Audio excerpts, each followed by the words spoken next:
അടുത്ത യൂണിറ്റാണ് സ്തൂപികകൾ, 10ാമത്തെ യൂണിറ്റ്.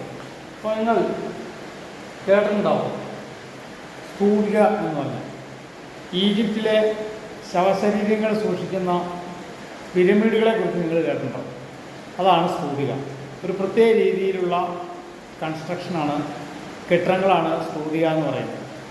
അപ്പോൾ ഈജിപ്തുകാർ പഴയ ഫറവോ അവരുടെ ഒരു വിശ്വാസം വെച്ചാൽ അവരുടെ രാജാവ് മരിച്ചാൽ അതേ രാജാവ് പിന്നീട് കുറേ കാലം ശേഷം പുനർജന്മത്തോടെ തിരിച്ചു വരുന്നതായിരുന്നു അവരുടെ വിശ്വാസം.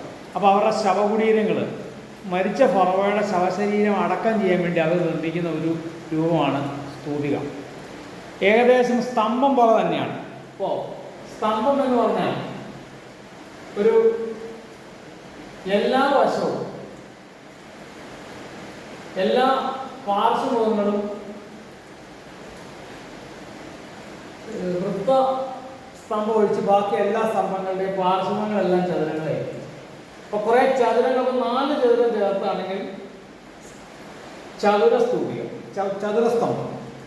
ഇവിടെ വ്യത്യാസം എന്താണെന്ന് വെച്ചാൽ ഈ 4 സ്തൂപികയുടെയും പാദവും ലംബവും, പാദം മുതൽ അഗ്രം വരെ ഒരേ ആകൃതിയിൽ ഇങ്ങനെ പോവുകയാണ്. അതിന് പകരം ഈ ലംബം ഒരു ബിന്ദുവിലേക്ക് കേന്ദ്രീകരിച്ചു എന്ന് കരുതുക. ആ രൂപത്തിനാണ് സ്തൂപിക എന്ന് പറയുന്നത്.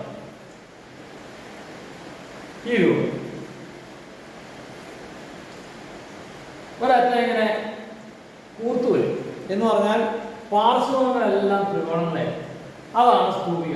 ഇപ്പോൾ ഞാൻ ഈ വരച്ചേക്കുന്ന ഒരു ചതുരസ്തൂപികയാണ്, സമേതര സ്തൂപിക. ഇനി വേണമെങ്കിൽ അതിൻ്റെ പാദത്തിൻ്റെ ആകൃതിയിൽ സ്തംഭത്തിൻ്റെ പറയുന്ന സ്തൂപികയും പേരുണ്ട്. ഇതിപ്പോൾ ചതുരാണെങ്കിൽ ചതുരസ്തൂപിക, സമേതരാണെങ്കിൽ സമേതര സ്തൂപിക, ഇനി ഷഡ്ഭുജാണെങ്കിൽ ഷഡ്ഭുജ സ്തൂപിക. അപ്പോൾ 4 ത്രികോണങ്ങൾ ഒരേപോലെ ഇങ്ങനെ ചേർത്ത് വയ്ക്കുന്നതാണ് ചതുരസ്തൂപിക. 5 ത്രികോണങ്ങൾ ചേർത്ത് വെച്ചാൽ അത് പഞ്ചഭുജ സ്തൂപിക. 6 ത്രികോണങ്ങൾ ചേർത്ത് വെച്ചാൽ അത് ഷഡ്ഭുജ സ്തൂപിക. അപ്പോൾ അതിൻ്റെ പാദം ഇങ്ങനെയാണെന്ന് നമുക്കൊരു ചതുരസ്തൂപിക വരച്ചു നോക്കാം. 4 അതിങ്ങനെ പൊളിച്ചെടുക്കുമെന്ന് കരുതുക. ഇങ്ങനെ 4 ത്രികോണങ്ങൾ കിട്ടും. ഈ 4 ത്രികോണങ്ങളും ഒരേപോലെ രണ്ടും എല്ലാ സർവസ്വ രൂപങ്ങളായിരിക്കും, തുല്യമായിരിക്കും. അതെല്ലാം കൂടെ ബിന്ദുവിലേക്ക് ചേർത്ത് വെച്ചാൽ ഇതതിൻ്റെ പാദം, ഇതതിൻ്റെ പാർശ്വവശങ്ങൾ. ആ പാർശ്വവശങ്ങളെല്ലാം ത്രികോണങ്ങളായിരിക്കും. സ്തംഭങ്ങളുടെ കാര്യം പറഞ്ഞ പോലെ സിലിണ്ടർ ഒഴിച്ച് ബാക്കി എല്ലാ സ്തംഭങ്ങളുടെയും പാർശ്വവശങ്ങൾ ചതുരങ്ങളായിരിക്കും. അതേപോലെ വൃത്തസ്തൂപി ഒഴിച്ച് ബാക്കി എല്ലാ സ്തൂപികളുടെയും പാർശ്വവശങ്ങൾ ത്രികോണങ്ങളായിരിക്കും. അപ്പോൾ ഇതൊരു ചതുരസ്തൂപിക. ഇനി അതൊരു ഷഡ്ഭുജ സ്തൂപികയാണെന്ന് കരുതുക. ഷഡ്ഭുജ സ്തൂപികയാകുമ്പോൾ 1, 2, 3, 4, 5, 6 ത്രികോണങ്ങൾ കൂട്ടി യോജിപ്പിച്ചാൽ ഷഡ്ഭുജ സ്തൂപികയാകും.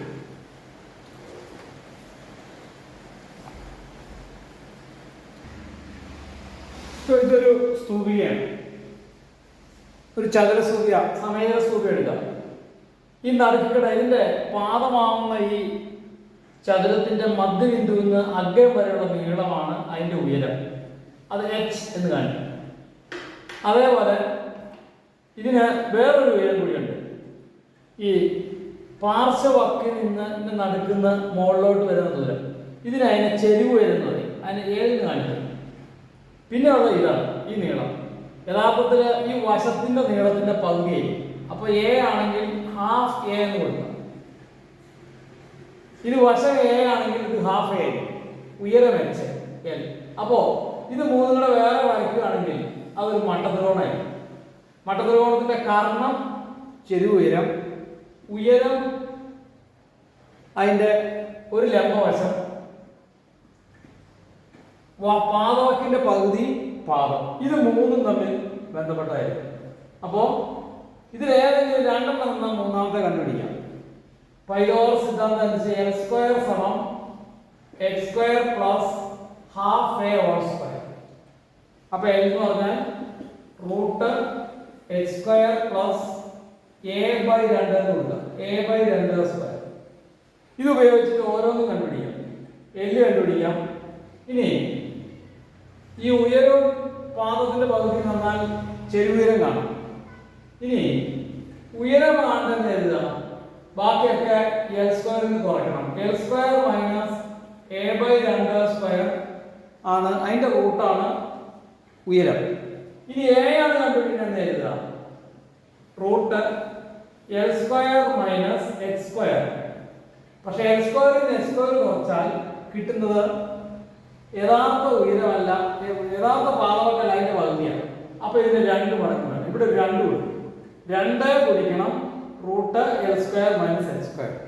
അപ്പോൾ ഇതിലേതെങ്കിലും ഒരളവ് തന്നാൽ, 2 അളവ് തന്നാൽ മൂന്നാമത്തെ അളവ് കണ്ടുപിടിക്കും. അതാണ് ഇതിന്റെ പ്രത്യേകത.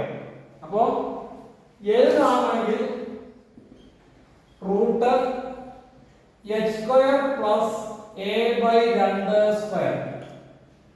ഇനി എച്ചും എയും തന്നാൽ എച്ച് ആണ് കാണുന്നതെങ്കിൽ root L square minus A by 2 square. A ആണ് കാണുന്നതെങ്കിൽ മാത്രം ചെറിയൊരു വ്യത്യാസം, 2 ഗുണിക്കണം root L square minus X square.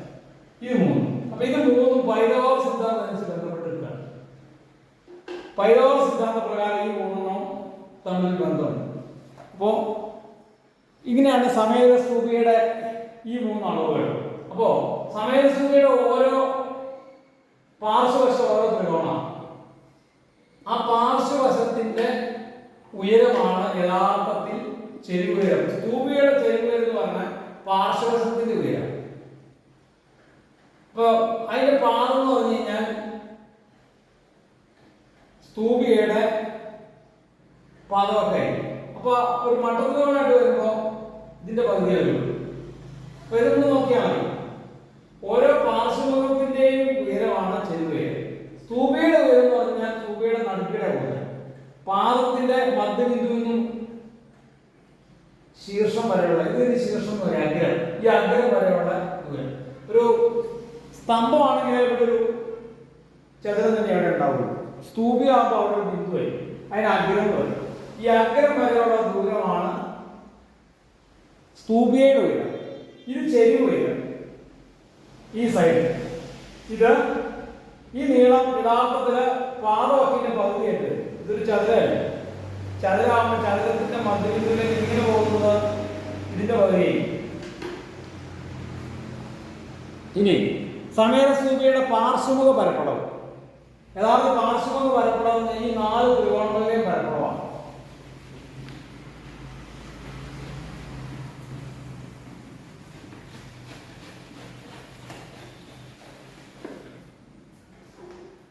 ഒരു സമയസ്തൂപിയാണെങ്കിൽ നമ്മളതിനെ വിടർത്തി വയ്ക്കുകയാണെങ്കിൽ ഇങ്ങനെ 4 ത്രികോണങ്ങളുണ്ടാവും. ആ ത്രികോണങ്ങൾക്ക് ഉയരം ഉണ്ടാവും. ഇത് പാദം എ, പാദമാണ്. അപ്പോ ഒരു ത്രികോണത്തിന്റെ പരപ്പളവ് എന്ന് പറഞ്ഞാൽ ഹാഫ് പാദം ഗുണം ഉയരം. സാധാരണ ത്രികോണത്തിന്റെ പോലെ പാദത്തെ ഉയരം കൊണ്ട് പിടിക്കുക. ഹാഫ് പാദം എ, ഉയരം എൽ. സൈഡിലെ വരുന്ന പാർശ്വമുഖമായിട്ട് വരുന്ന ത്രികോണത്തിന്റെ ഉയരം എന്ന് പറഞ്ഞാൽ സ്തൂപിയുടെ ചെരിവ് ഉയരം. അപ്പൊ ഹാഫ് എ വേണമെങ്കിൽ കൊടുക്കാം, ഹാഫ് എ എൽ. ഇനി അങ്ങനെ എത്ര എണ്ണമുണ്ട് സമയസ്തൂപിക്ക്? 4 എണ്ണം. അപ്പൊ ആകെ പാർശ്വമുഖ പരപ്പളവ് 4 × ഹാഫ് എ, 4 × ഹാഫ്, 4 × 2 കൊണ്ട് ഹരിച്ചാൽ 2 എ. ഇതാണ് ഒരു സമയസ്തൂപിയുടെ പാർശ്വമുഖ പരപ്പളവ്. അപ്പോ ഒരു ഉദാഹരണമുണ്ട്. ഒരു കൂടാരത്തിന്റെ ഉയരം 4 മീറ്ററും പാദവശത്തിന്റെ നീളം 6 മീറ്ററുമാണ്. ഇത് ഉണ്ടാക്കാൻ ആവശ്യമായ ക്യാൻവാസിന്റെ പരപ്പളവ്. കൂടാരങ്ങൾ ചില ഈ സർവേ ടീമും പോലീസുകാരും ക്യാമ്പിലൊക്കെ വരുമ്പോൾ കൂടാരം ഉണ്ടാക്കുന്നത് സ്തൂപിയാകൃതിയിലാണ്. ഇങ്ങനെ ഒരു കമ്പി വയ്ക്കും, ഒരു കമ്പ്. ആ കമ്പിയിൽ നിന്ന് എല്ലാ മൂലക്കിനെയും ഇങ്ങനെ കയറി വെച്ചിട്ടുണ്ട്, ഷീറ്റ് വെച്ച്. അപ്പോ ഇത് ഓരോ ത്രികോണമായിരുന്നു, സ്തൂപിയാകൃതിയാണ്. ഈ ഓരോ അപ്പോ ഇവിടെ ഒരു സമേത സ്തൂപിയാണ് പറഞ്ഞത്. കൂടാരത്തിന്റെ ഉയരം ഇത് ഉണ്ടാക്കാൻ ആവശ്യമായ 6 മീറ്ററാണ്. ഇത് ഉണ്ടാക്കാൻ ആവശ്യമായ ക്യാൻവാസിന്റെ അളവ് സമേത സ്തൂപിയായതുകൊണ്ടാണ്. നമ്മൾ സമേത സ്തൂപിയായിട്ട് വരയ്ക്കുകയാണെങ്കിൽ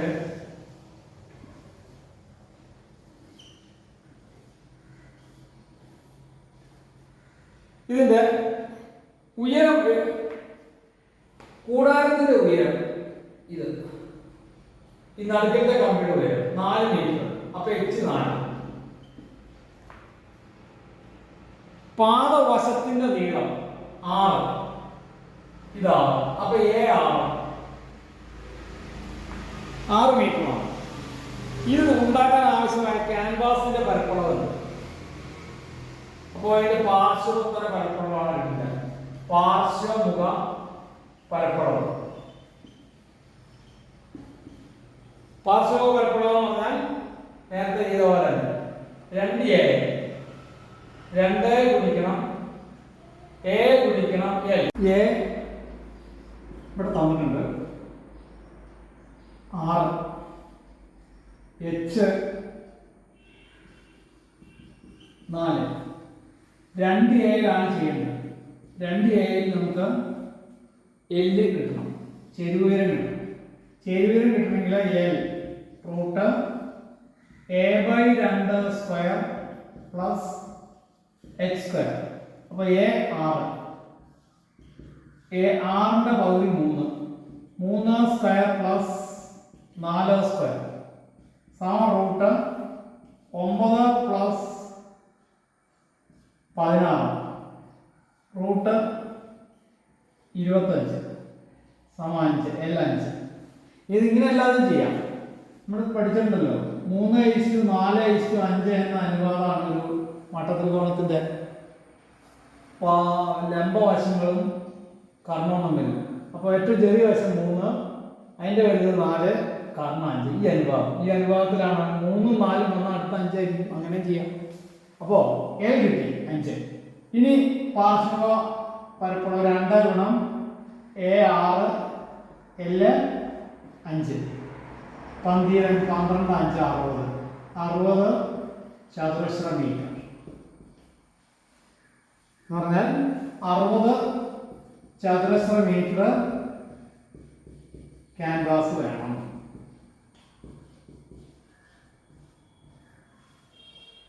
ഇനി ഇവിടെ വരെ ചെയ്താലും മതി. ക്യാൻവാസ് എന്ന് പറഞ്ഞാൽ അതിന്റെ പാർശ്വമുഖ പരപ്പളവ് തന്നെയാണ്. ഇനി അടുത്ത പേജിലേക്ക് പോവാം. ഈ അടുത്ത പേജ് 110 ഏതാനും സമേത സ്തൂപിയുടെ ഉയരം, ചെരുവുയരം, പാദമൊക്കെ എന്നിവയിൽ 2 എണ്ണത്തിന്റെ അളവുകൾ തന്നിട്ടുണ്ട്. 3ാമത്തെ അളവ് കണ്ടുപിടിക്കുക. അപ്പോൾ പാദവാക്ക് ഉയരം, ചെരുവ്, പാദവക്ക് 12, ഉയരം 8. കണ്ടുപിടിക്കുന്ന ചെരുവുയരം. ചെരുവുയരം l, ഉയരം h, പാദവക്ക് a. അപ്പോൾ l കാണാനുള്ള സമവാക്യം l സമം root h square plus a/2 square. അപ്പോൾ ഇവിടെ a/2 h square 8 square, a/2 6 square, പകുതി എടുക്കാവുള്ളൂ. Root 8 64, 6 36, root 100 10. അപ്പോൾ ചെരുവ് ഉയരം 10. ഈ രണ്ടാമത്തെ പാദവക്ക് 8, ഉയരം 3, ചെരുവ് ഉയരം കാണും. പാദവക്ക് 8ന്റെ പകുതി. അപ്പോൾ ഇത് തന്നെ ഉയരം സ്ക്വയർ 3 സ്ക്വയർ, 8ന്റെ പകുതി 4 സ്ക്വയർ, റൂട്ട്. ഇതാണ് l. പറഞ്ഞാൽ l 9 പ്ലസ് 16 അതിൻ്റെ റൂട്ട് 25 സമം 5. ഇത് 5 എന്ന് കിട്ടും, ഇത് 10 എന്ന് കിട്ടും.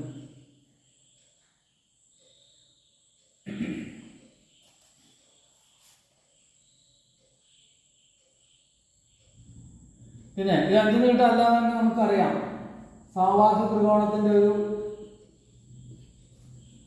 അനുപാതമാണ് 3:4:5. കൂടുതൽ ഇതാ വരുള്ളൂ. ഇത് വെച്ച് നമുക്ക് ചെയ്യാനൊക്കെ ഇതാ 3, 4. ഇപ്പോൾ 5 ആയിരിക്കും. ഇത് 3ൻ്റെ 4 ഇരട്ടി 12.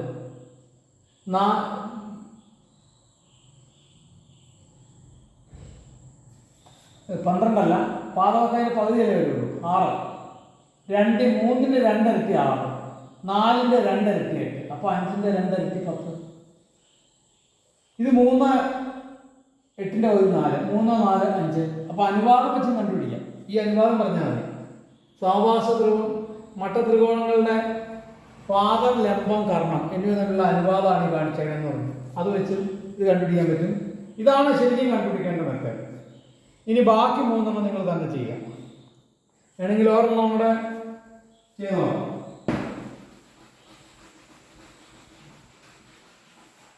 ഇവിടെ പാദവത്ത് തന്നിട്ടില്ല.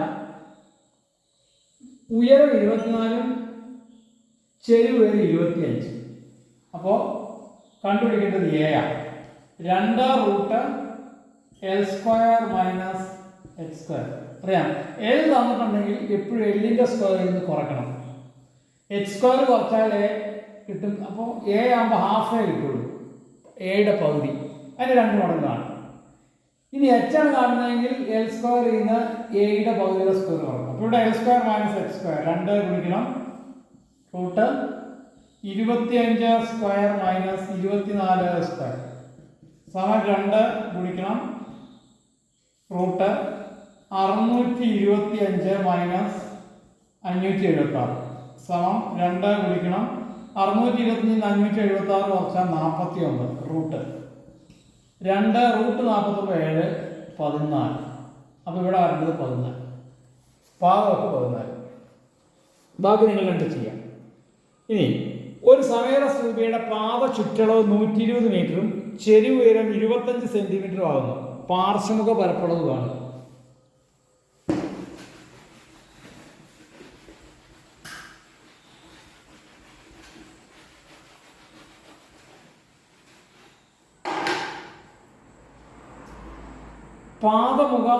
പാദ ചുറ്റളവ് സമവാർഷിക ത്രികോണം. സമവാർഷിക ത്രികോണമല്ല, സമചതുര സ്തൂപിക. ഇങ്ങനെ വരും. ഇത് എ. അതിൻ്റെ പാദ ചുറ്റളവ് എന്ന് പറഞ്ഞാൽ 4A. 4A 120. ചെരിവ് ഉയരം ഇത് എൽ, അത് 25. അപ്പോൾ എൽ 25, 4A 20, 120. പാർശ്വമുഖ പരപ്പളവാണ്. പാർശ്വമുഖ പരപ്പളവാണെങ്കിൽ 2A. അപ്പോൾ 4A 120 ആണെങ്കിൽ എ എന്ന് പറഞ്ഞാൽ 120നെ 4 കൊണ്ട് ഹരിക്കുക 30. അപ്പോൾ 2A എന്ന് പറഞ്ഞാൽ 2 ഗുണിക്കണം. അപ്പോൾ പാർശ്വമുഖ പരപ്പളവ് 2 ഗുണിക്കണം 30 ഗുണിക്കണം 25. 2 × 3 6, 6 × 25 150. ഒരു പൂജ്യമാണ്. അതാണ് ഏറ്റവും എളുപ്പം. ഇല്ല 60, 2 × 30 60, 60 × 25 വിളിച്ചാൽ മതി ഏറ്റവും എളുപ്പം. അല്ലെങ്കിൽ 2 × 25 50, 50 × 30 1500. എങ്ങനെയായാലും 1500. ഇനി ഇത് എളുപ്പത്തിൽ ചെയ്യാൻ വേറെ മാർഗമുണ്ട്. 2A നമുക്ക് വേണ്ടത്. 4A തന്നിട്ടുണ്ട്. അപ്പോൾ 2A എത്രയായിരിക്കണം? എ കാണാമെന്ന് പറ്റും. 4Aയുടെ പകുതി. അപ്പോൾ 2A 60. അപ്പോൾ 2A 60 ഗുണിക്കണം 25. എന്നാലും ഇത് തന്നെ. അപ്പോൾ ഇത് ഒന്നിച്ച് കിട്ടുന്നേ ഉള്ളൂ. ഏതായാലും ഉത്തരം ഒന്നായിരിക്കും. ഇനി സമേത സൂപിയുടെ ഒരു പാർശ്വമുഖത്തിന്റെ പരപ്പളവ് 25 ചതുരശ്ര സെന്റിമീറ്റർ ആണ്. എന്നാൽ സൂപിയുടെ പാർശ്വമുഖ പരപ്പളവ് എത്ര? ഇത് കുറച്ചും എളുപ്പമാണ്. ഒരു മുഖത്തിന്റെ പരപ്പളവാണ് തന്നേരം. അപ്പോൾ 2 ഉപയോഗിക്കണം. ഒരു പാർശ്വമുഖത്തിന്റെ പരപ്പളവ് 25 എങ്കിൽ സ്തൂപിയുടെ പാർശ്വമുഖ പരപ്പളവ് 4 കൊണ്ട് വിളിച്ചാൽ മതി. കാരണം ഒരെണ്ണത്തിൻ്റെ പാർശ്വ പരപ്പളവ് വന്നതാണ്. 4 എണ്ണം കൂടെ വന്നാലുള്ള പാർശ്വങ്ങളാവും. 4 × 25 100 ചതുരശ്ര സെന്റിമീറ്റർ. ഇനി ഒരു സമയരസ്തൂപിയുടെ പാദവക്കിൻ്റെ നീളം 18 സെന്റിമീറ്റർ, ഉയരം 12 സെന്റിമീറ്ററാണ്. പാദവക്കിൻ്റെ നീളം ഇത്, പാദവക്കിൻ്റെ നീളം 18, ഉയരം h 12 സെന്റിമീറ്റർ. അപ്പൊ L കണ്ടുപിടിക്കണം. L തന്നിട്ടില്ല, h തന്നു. ചെരിവ് ഉയരം എന്ത്? ആദ്യം ചെരിവ് ഉയരം L √h² + a/2². ഈ സമവാക്യം എഴുതിയിട്ട് ചെയ്യാം, എന്നാൽ തെറ്റി പോകില്ല. h² 12², a/2 18ന്റെ പകുതി 9² റൂട്ട് എന്ന് പറഞ്ഞാൽ റൂട്ട് 144 + 81 റൂട്ട് 5 8 4 12 225. 225ന്റെ വർഗ്ഗമൂലം 15. അപ്പോൾ ചെരിവ് ഉയരം 15. പാർശ്വ പരപ്പളവ് 2 × 2 × 18 × 15. ഈ സമവാക്യത്തിൽ എ തന്നെ എടുക്കണം. ഇവിടെ മാത്രമേ നമ്മൾ ഈ ഹാഫ് എ എടുക്കുന്നത് എൽ കണ്ടുപിടിക്കാൻ വേണ്ടി മാത്രമേ ഹാഫ് എ എടുക്കുള്ളൂ. ബാക്കിയൊക്കെ ഫുൾ എ. സമവാക്യത്തിൽ എ ആണ്. അപ്പോൾ 2 × 2 × 18 × 15. 2 × 15 30. 30 × 18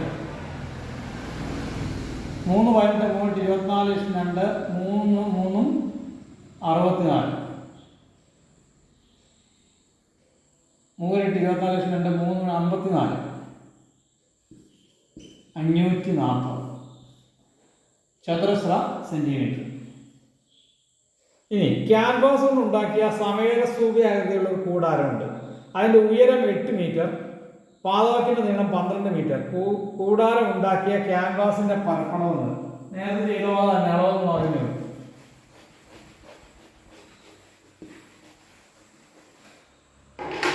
ഇങ്ങനെ ഈ ചിത്രം തന്നെ കിടക്കട്ടെ.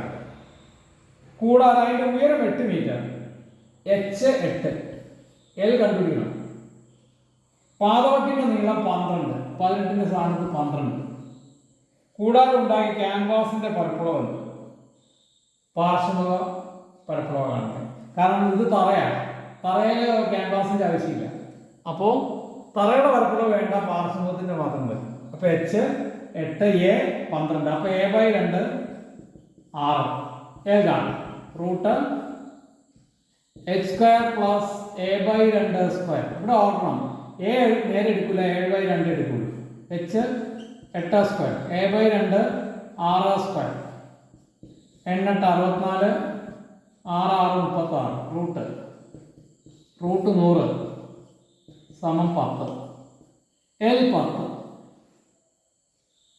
ക്യാൻവാസിന്റെ പരപ്പളവ് 2 a 2 ഗുണിക്കണം a 12, L ഇപ്പോൾ കിട്ടിയത് 10. 2 × 1 24, 24 × 10 240 ചതുരശ്ര മീറ്റർ. ഇത്രയും ക്യാൻവാസ് കിട്ടി.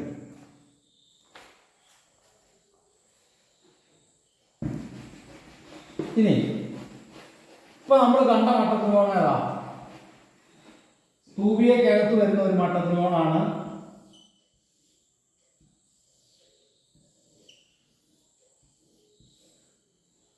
ഇങ്ങനെ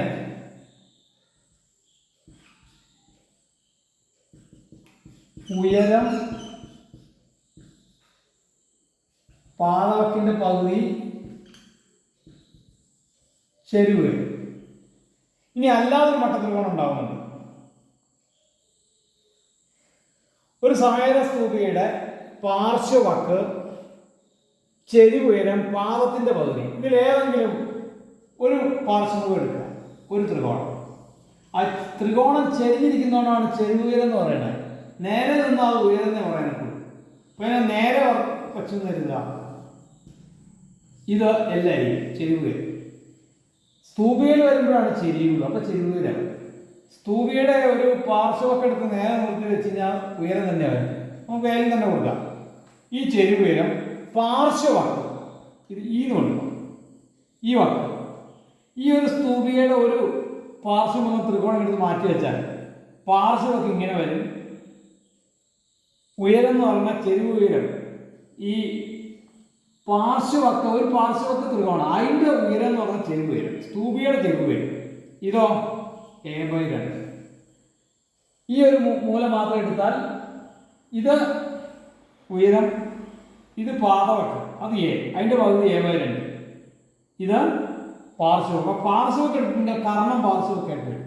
അപ്പോൾ ഉയരം ലംബമായിട്ട് വരും, ഇത് പാദമായിട്ട് വരും. അപ്പോൾ ഇങ്ങനെ ഒരു പട്ടത്തിലൂടെ ഉണ്ടാകും. ഇത് ഇ എന്ന് വേണമെങ്കിൽ കൊടുക്കാം. ഇ എന്ന് പറഞ്ഞാൽ പാർശ്വം, ഇത് എൽ, ഇത് a/2. നേരത്തെ പോലെ തന്നെ E² സമം L² പ്ലസ് a/2². അപ്പോൾ ഓരോന്നും കാണാം.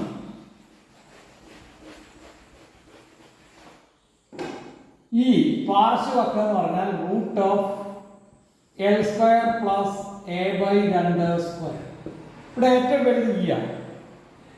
ഇനി അതിന് പാർശ്വവക്ക് കാണണമെങ്കിൽ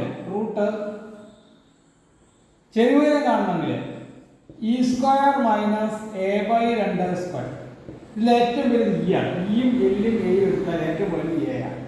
എ അല്ല a/2. അപ്പോൾ ഇന്ന് കുറയ്ക്കണം.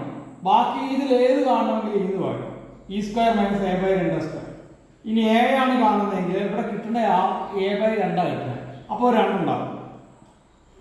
റൂട്ടിൻ്റെ 2 ഇരട്ടി കാണും. E² minus L². E² നിന്ന് L² കുറച്ചാൽ a/2 കിട്ടും. ആ a/2ൻ്റെ 2 മടങ്ങാണ് എ.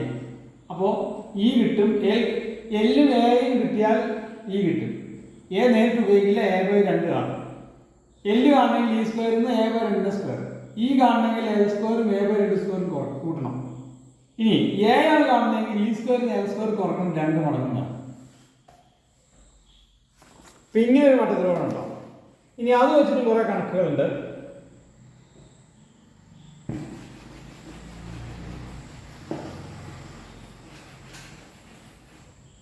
പാദവക്ക്, ചെരിവ് ഉയരം, പാർശ്വവക്ക്. പാദവക്ക് 14, ചെരിവ് ഉയരം 24, പാർശ്വവക്കാണ്. പാദവക്കം എ, ചെരിവ് ഉയരം എൽ, ഇത് ഇ. ഇപ്പൊ ഇ ആണ് കാണുന്നത്. ഇ സമം √L² പ്ലസ് a/2² സമം √L² 24² മൈനസ് പ്ലസ് a/2 7². √24 576, 7 49. 2 കൂടെ കൂട്ടിയാൽ എത്ര വരും? 625. അതിൻ്റെ വർഗം മൂലം 25. അപ്പോൾ പാർശ്വവക്ക് 25. ഇനി അടുത്തത് പാദവക്ക് 18, ചെരിവ് ഉയരം 40, പാർശ്വവക്കാണ്. സമവാക്യം ഇത് തന്നെ. 24² സ്ഥാനത്ത് 40². 18ൻ്റെ പകുതി 9, 9². അപ്പോൾ 40² പ്ലസ് 9². 40², 4ൻ്റെ 16, 2 0. 9² 81. അത് 2 കൂടെ കൂട്ടിയാൽ 1681. 1681ൻ്റെ വർഗ്ഗമൂലം പെട്ടെന്ന് കിട്ടിയില്ലെങ്കിൽ ചെയ്ത് നോക്കാം. 1681.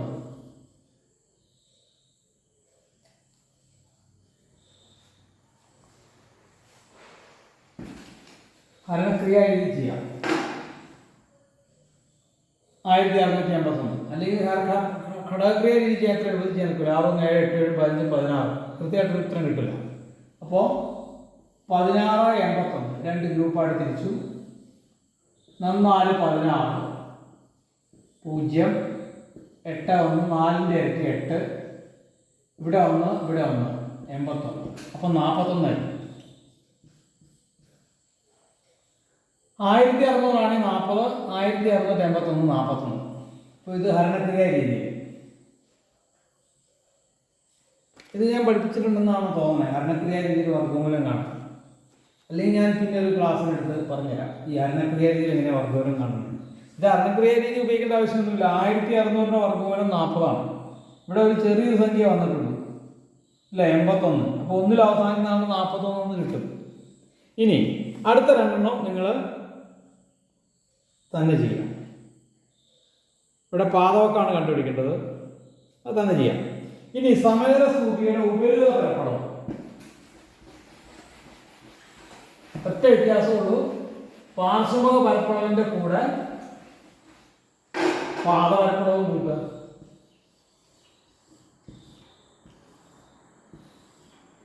പാർശ്വമുഖ പരപ്പളവ് 2a കിട്ടും, പാദമാണെങ്കിൽ എ, സമചതുരാണ് a². അപ്പൊ a² പ്ലസ് 2a ഉപരിതല പരപ്പളവ്. അതിൻ്റെ കൂടെ ഒരു a² കൂട്ടണം എന്നൊരൊറ്റ വ്യത്യാസമുണ്ട്. ഇപ്പൊ ഇവിടെ ഒരു സമചതുര സ്തൂപിയുടെ പാദ ചുറ്റളവ് 100 സെന്റിമീറ്റർ. പാദ ചുറ്റളവ് എന്ന് പറഞ്ഞാൽ 4a 100. പാർശ്വമുഖ പരപ്പളവ് 200 ചതുരശ്ര സെന്റിമീറ്റർ. ഇത് 2a നേരത്തെ തന്നുണ്ട്, 200 ചതുരശ്ര സെന്റിമീറ്റർ ആയാൽ ഉപരിതല പരപ്പളവ്. അപ്പോൾ നമുക്കിവിടെ കണ്ടുപിടിക്കേണ്ട a². 4a 100 ആണെങ്കിൽ a എത്രയായിരിക്കും? 100നെ 4 കൊണ്ട് ഹരിക്കുക, 25. അപ്പോൾ a² 25ന്റെ സ്ക്വയർ 625. അപ്പോൾ ഉപരിതല പരപ്പളവ് ഈ 625 200 കൂടെ കൂട്ടുക, 825. അവിടെ നമ്മൾ ഈ 4a a കണ്ടു.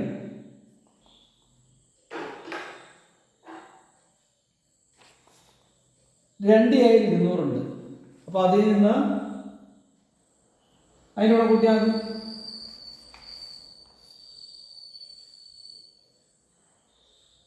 ഇനി ഒരു സമചതുര സ്തൂപിയുടെ പാദവക്കിന്റെ നീളം 18 സെന്റിമീറ്റർ, ചെരിവ് ഉയരം 15 സെന്റിമീറ്റർ ആണെങ്കിൽ പാദ പരപ്പളവ് എന്ത്? സമചതുര സ്തൂപിയുടെ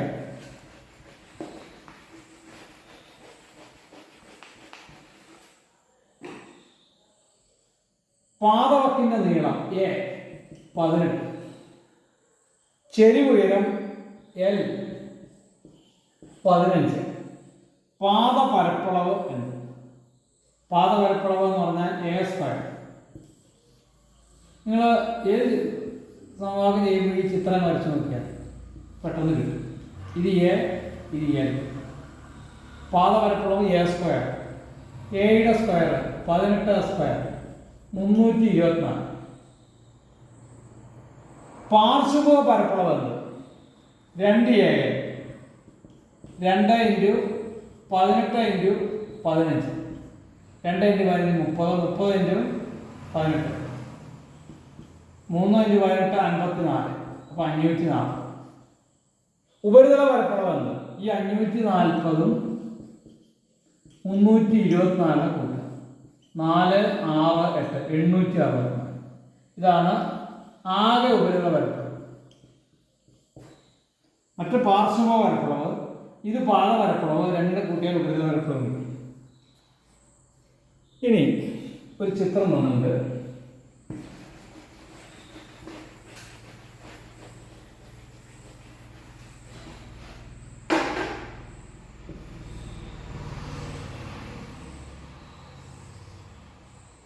ചിത്രത്തിൽ കാണിച്ചിരിക്കുന്ന ത്രികോണം ഒരു സമചതുര സ്തൂപിയുടെ പാർശ്വമുഖങ്ങളിൽ ഒന്നാണ്. 4 പാർശ്വമുഖങ്ങളിൽ ഒരു പാർശ്വമുഖമാണ്. ഇത് 13 സെന്റിമീറ്റർ, ഇതും 13 സെന്റിമീറ്റർ, ഇത് 10 സെന്റിമീറ്റർ. ഇത് രണ്ടും തുല്യമായിരിക്കും. സാധാരണ അങ്ങനത്തെ സ്തൂപിയെ നിങ്ങൾക്ക് കിട്ടുള്ളൂ, എല്ലാ പാർശ്വമുഖവും തുല്യമാകുന്നത്. ഇത് സമപാർശ്വ ത്രികോണം. ഇനി ചിത്രത്തിൽ കാണുന്ന ത്രികോണം സമചതുര സ്തൂപിയുടെ പാർശ്വമുഖങ്ങളിൽ ഒന്നാണ്. ചെരിവ് ഉയരം. ചെരിവ് ഉയരം എന്ന് പറഞ്ഞാൽ ഇതാണ് ചെരിവ്. ഇത് ഒരു പാർശ്വവശമല്ല, ഇങ്ങനത്തെ 4 വേറെ ഉണ്ട്, അപ്പുറത്തേക്ക് ഇപ്പുറത്തേക്കും ഒക്കെ. അപ്പോൾ പാർശ്വമുഖത്തിന്റെ ഉയരം എന്ന് പറഞ്ഞാൽ സ്തൂപിയുടെ ചെരിവ് ഉയരാണ് l, അതാണ് കാണുന്നത്. അപ്പോൾ ഇത് മുഴുവൻ വേണ്ട, 10ൻ്റെ പകുതി 5, 5 ഇവിടെയും വരും. അപ്പോൾ L സമം റൂട്ട് കർണത്തിൻ്റെ സ്ക്വയറിൽ നിന്നും പാദത്തിൻ്റെ സ്ക്വയർ കുറയ്ക്കാം. റൂട്ട് 169 മൈനസ് 25 സമം റൂട്ട് 100 9 5 4 6 2 4 144 12. ചെരിവുയരം 12. ഉപരിതല പരപ്പളവ് എന്ത്? ചെരിവുയരം ആകെ പാർശ്വമുഖ പരപ്പളവ് കാണും. 2a 2 ഗുണം a 10 l 12. അപ്പോൾ 24 10 240. ഇനി ആകെ ഉപരിതല വിസ്തീർണം വേണ്ടി പാദ വിസ്തീർണം കൂടെ കിട്ടണം. പാദ വിസ്തീർണം a സ്ക്വയർ a 10 10ൻ്റെ സ്ക്വയർ 100. അപ്പോൾ ആകെ ഉപരിതല വിസ്തീർണം 240 100 കൂട്ടുക 340. അപ്പോൾ ഇവിടെ ഇത് 10 തന്നിട്ട് അതിൻ്റെ പകുതി 5 എടുത്തു. പാർശ്വമൊക്കെ 13. ഇത് 2 ഉപയോഗിച്ച് L കണ്ടു.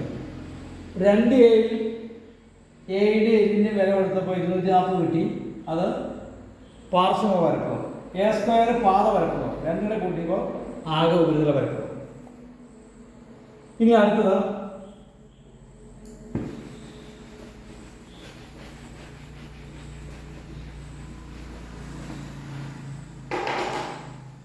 ഒരു സമയരസ്തൂപിയുടെ പാദവക്കിൻ്റെ നീളം 14, a 14. നിങ്ങൾ ചോദ്യം ഏത് കിട്ടിക്കഴിഞ്ഞാൽ ഇതേപോലെ അളവ് അപ്പം കൊടുക്കുക. നിങ്ങളുടെ ഉത്തരവ് തെറ്റാണെങ്കിലും പരീക്ഷയ്ക്ക് ഇതിനുള്ള മാർക്ക് കിട്ടും. a 14. ഉയരം 24 സെൻറ്റിമീറ്ററാണ്. അത് മാറിപ്പോകരുത്. ഉയരം എന്ന് പറഞ്ഞാൽ h, ചെരിവ് ഉയരം എന്ന് പറഞ്ഞാൽ l. l എന്ന് പറഞ്ഞാൽ ലെങ്ത് ഓഫ് ദ സൈഡ് എന്ന്. h height. ഉയരത്തിന് ഇംഗ്ലീഷ് ഹൈറ്റ് എന്ന് പറയും. പക്ഷേ ലെങ്ത് ഓഫ് ദ സൈഡ്, സൈഡിൻ്റെ ലെങ്ത്, അതും ശരിക്കും പറഞ്ഞാൽ ഉയരം തന്നെയാണ്. h 24. ചെരിവ് ഉയരം, ചെരിവ് ഉയരം root h square plus a/2 square. h square 24 square, a/2 എപ്പോഴും a/2 തന്നെ, 7 സ്ക്വയർ 24 സ്ക്വയർ 576, 7 സ്ക്വയർ 49. നേരത്തെ ചെയ്തിട്ടുണ്ട്. 2 കൂടെ കൂട്ടിയാൽ 625. ചെരിവ് ഉയരം 25. ഉപരിതല പരപ്പളവ് നേരത്തെ പോലെ 2 ആദ്യം കാണുക. അതാണ് പാർശ്വമുഖ പരപ്പളവ്. 2 ഗുണം 14 ഗുണം 25. ഇവിടെ മാത്രമേ a/2 എടുക്കുള്ളൂ. പിന്നെയൊക്കെ a തന്നെ എടുക്കണം. 2 × 25 50, 50 × 14, 5 × 14 70, 700. ഇനി ഉപരിതല പരപ്പളവാണ് അതിലൂടെ a സ്ക്വയർ കിട്ടും. a സ്ക്വയർ a 14, 14 × 14, 14ൻ്റെ സ്ക്വയർ, 14ൻ്റെ സ്ക്വയർ 196. ഈ 196 700 കൂടെ കൂട്ടുക, 896 ആകെ ഉപരിതല പരപ്പളവ്. അപ്പോൾ ഇതാണ് സമയരസ്തൂപിയുടെ പാർശ്വമുഖ പരപ്പളവ്. അടുത്തത് വൃത്തസ്തൂപിയാണ്. വൃത്തസ്തൂപിക അടുത്ത ക്ലാസ്സിൽ. അപ്പോൾ ഇതിനകത്ത് ഞാൻ കുറേ ഹോംവർക്ക് തന്നിട്ടുണ്ട്, അതെല്ലാം ചെയ്ത് നോക്കുക. ഇനി ഞാൻ ഇത് ക്ലാസ്സെല്ലാം കഴിഞ്ഞാൽ ഓൺലൈൻ അല്ലാതെ ഇനി സമയം കിട്ടിയാൽ ഓഫ്ലൈൻ ക്ലാസ് ഉണ്ടാവും, അവിടെ വന്ന് ക്ലാസ് എടുക്കുക. അപ്പോൾ ഞാൻ വേണമെങ്കിൽ അന്നത്തെ ആ ഹോംവർക്കൊക്കെ നോക്കാം. അല്ലെങ്കിൽ നിങ്ങൾ ഹോംവർക്ക് ചെയ്തിട്ട് എൻ്റെ വാട്സപ്പിൽ എൻ്റെ നമ്പറിലേക്ക് അയച്ചു തന്നാൽ മതി, ഞാൻ നോക്കാം. അപ്പോൾ ഇത്ര ഉള്ളത് നോക്കുക. വൃത്തസ്തൂപി അടുത്ത ക്ലാസ്. വൃത്തസ്തൂപി എന്ന് പറഞ്ഞു കഴിഞ്ഞാൽ വ്യത്യാസമൊന്നുമില്ല, വൃത്തസ്തംഭം പോലെ തന്നെ പാദങ്ങൾ എല്ലാം ഒരു സിലിണ്ടറിൽ നിന്ന് ഒരു കഷ്ണം കൊടുത്തിരിക്കുന്ന വൃത്തസ്തൂപി. അത് അടുത്ത ക്ലാസ്. അപ്പോൾ ഇതുവരെ പഠിപ്പിച്ചൊക്കെ ഒന്ന് ചെയ്തു നോക്കുക. എന്നാൽ ശരി.